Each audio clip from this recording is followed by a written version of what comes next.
It-tridu tal-Għid jilħaq il-qofol tiegħu propju f'Sibt il-Għid, meta n-Nisrani jħejruhu għall-akbar festa tal-Knisja. Iżda f'pajjiżna, kawża tal-pandemija tal-COVID-19, din il-preparazzjoni qed issir ġewwa djarna f'sitwazzjoni għal kollox surreali.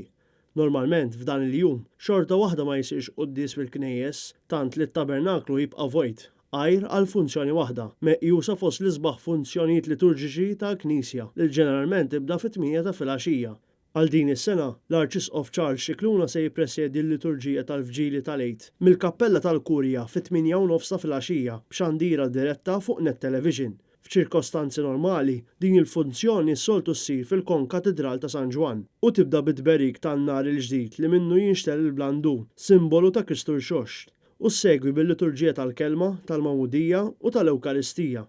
Illum terġa' tindaq il-glorja u l-ferħ tal-Għid jinxtered bid-daq ta' qniepen li ilhom sikta mill-ħamis. F'dan il-ħin jinxtel id-dawl tal-knejjes ukoll. Net News ħa l-opportunità li jżur żewġ knejjes biex jara mill-qrib l-aħħar tħejjiet b'mod ridott u remot għall-akbar festa tal-Knisja.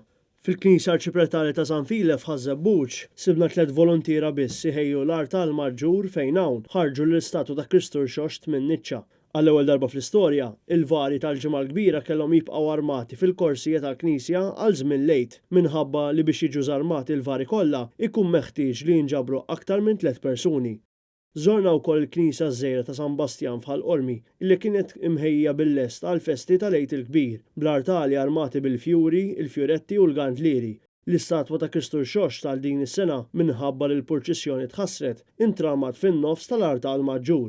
Il-ħadd filgħodu net television se jxandar il-quddiesa tal-Għid il-Kbir tal-Mulej iċċelebrata mill-Arċisqof fid-9:30 ta' filgħodu fil-Kurja kif ukoll il-barka Urbi et Orbi tal-Papa Franġisku f'nofsinhar mill-Pjazza tal-Vatikan.